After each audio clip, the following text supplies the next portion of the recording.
The boys of the US men's national team are back with their clubs after a very up and down international break, and there's a lot to talk about and a team to be built. Hi, and welcome to the T26 channel where we talk about all things related to the US men's national team.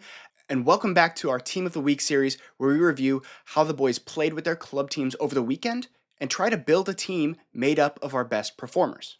If you haven't already, please hit like and subscribe so you don't miss anything leading up to the 2026 World Cup. With that out of the way, let's start building the team of the week.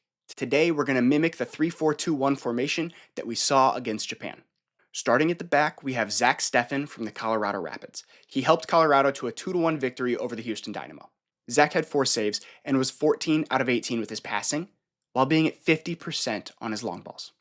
Our 3 center backs is going to start with Cameron Carter-Vickers of Celtic in the Scottish Premier League. CCV played 90 minutes for Celtic in a 2-1 win, and he had 115 touches, completing 101 of 103 passes. And I know that this is the Scottish Premier League, and Celtic typically dominates, and that 101 of 103 isn't the most dynamic, but it is very safe and very consistent.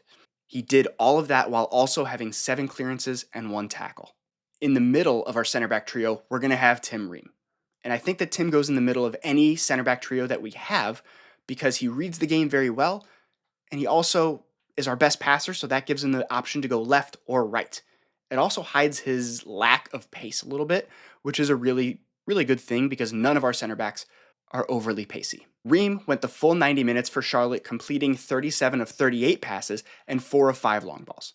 You can see the discrepancy in how much Celtic dominates possession versus a team like Charlotte. Tim also had 1 clearance and 2 blocked shots in the 3-0 win over Inter Miami. On the right side of our center back trio is Chris Richards of Crystal Palace. Richards has had a great start to the season with Palace, who's only given up 1 goal in 4 Premier League games. Richards is really coming into his own and showing that he is a very reliable center back in the Premier League. For our left wing back, I'm going to have Tim Weah of Olympique Marseille. He played 61 minutes in a 4-0 win over Lorient. And Tim had 38 touches out on the left side, completing 87% of his passes. The fact that Lorient got an early red card helped Tim and his team to really dominate the match. And Tim was able to create 1 big chance with 2 accurate crosses and 2 more key passes. Unfortunately, he wasn't able to get on the score sheet with a goal or an assist, but he was a big contributor and played well on the defensive side of the ball. He was able to help his team keep a clean sheet and won 3 ground and aerial duels. On the right side, we have a new face to the series, Alex Freeman of Orlando City. And Freeman helped his club to a 1-1 draw by playing the full 90 minutes and scoring his team's only goal. He also had 1 interception, 2 tackles, and had 86% passing accuracy, along with winning 7 of his 10 duels. In the middle, we have a dual pivot of Tyler Adams from Bournemouth and Weston McKennie of Juventus. Adams had yet another solid performance for his club after a mediocre US men's national team camp. He played 90 minutes, getting 58 touches and completing only 83% of his passes, but that's not what he's there to do. He is a destroyer and he's a good 6 in the Premier League. Tyler also won 4 of his 7 ground duels, had 3 clearances, 1 interception, and 2 tackles.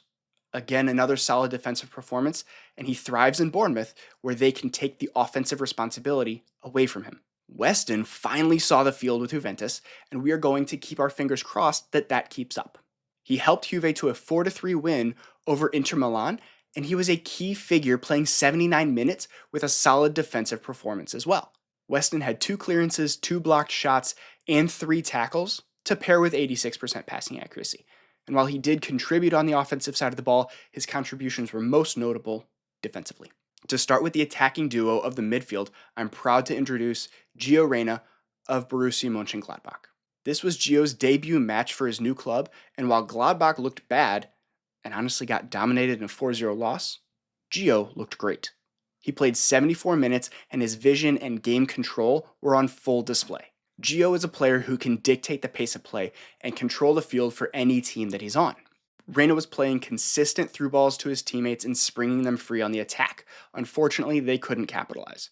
He only completed 69% of his passes, but he was taking chances and no longer playing safe square balls like we saw with Dortmund as of late. When you're taking those chances, your passing accuracy is likely to go down, But overall, he was playing his teammates into space and giving them a chance. Next to him, we're going to have Italy's sixth man, Christian Pulisic of AC Milan. Pulisic came on as a sub and played 25 minutes for Milan, and while he didn't get a goal or an assist, he should have had two. Typically, I wouldn't put a player who's only played 25 minutes on the team of the week, but we saw just how impactful Christian can be, and that earned him a spot. He completed 9 of 10 passes and created one big chance, but I really want to call it two because he slipped Santi Jimenez in, who rounded the keeper and unfortunately hit the post, and also chipped the back line to play another teammate in who appeared to be fouled and earn a penalty, but it wasn't given. So that, in my book, is two big chances, and Christian can still be the penalty taker for AC Milan, and if that was given, he would have had a goal and what should have been another assist. Pulisic looks like he's the best, most dynamic player that AC Milan has, and he elevates the team the moment he steps on the pitch, whether it's from the first minute or the 65th. They can't afford to not start him with how good he is. That comment from Allegri about him being the sixth man or whatever is absolutely insane to me. They need him playing a majority of the match every match. Up top, we have none other than Ricardo Pepi of PSV.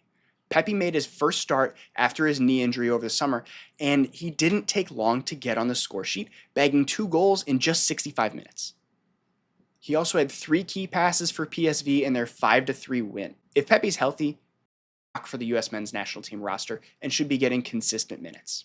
I'm not saying that he should be starting over Balogun. I still think Balogun's our best striker overall, but Pepi can bring a lot to the table and get us on the scoreboard when we need him to.